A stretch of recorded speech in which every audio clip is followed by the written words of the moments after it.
I'm Rebecca. I opened Hair Hope in 2015. We're a fast-growing salon in Buckingham, near Milton Keynes.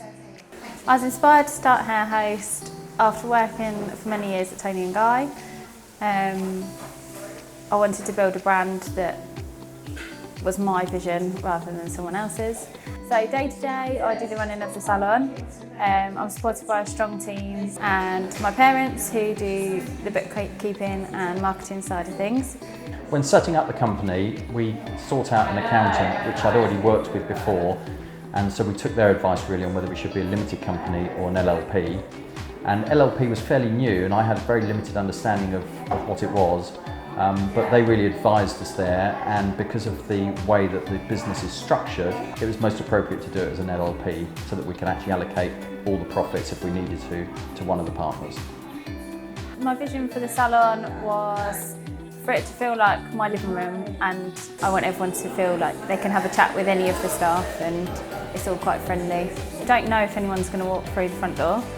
You hope they are, and obviously month by month it does happen and you build, but yeah, it's always a worry. On paper we would have started things later than we did, but we were lucky in that these premises actually became available, and right from the beginning we knew that it was important to have the right premises to guarantee the right footfall. I think the biggest challenges for us when setting up the company, and probably any business, is actually sourcing finance. The premises here were in a very, very poor state when we took them over, so it wasn't like an existing business that we could just step into, and so that took considerable sums of money to transform it into the salon and the environment that you see today. The best thing about being a small business owner, you can open up your own opportunities rather than having to go through someone else. So we're all involved in London Fashion Week, whereas I probably wouldn't have done that before. Also, work-life balance, you can kind of, as much as possible, choose. I wouldn't necessarily do anything differently.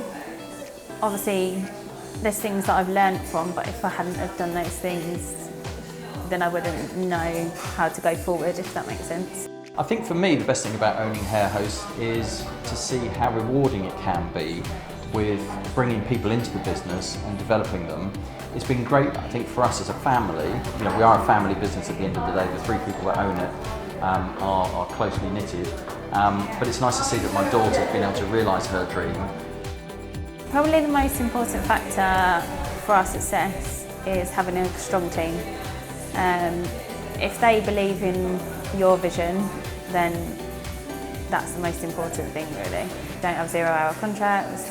We try and have like a healthcare package, and keeping them happy, it means the customers are happy. So that's all really that matters.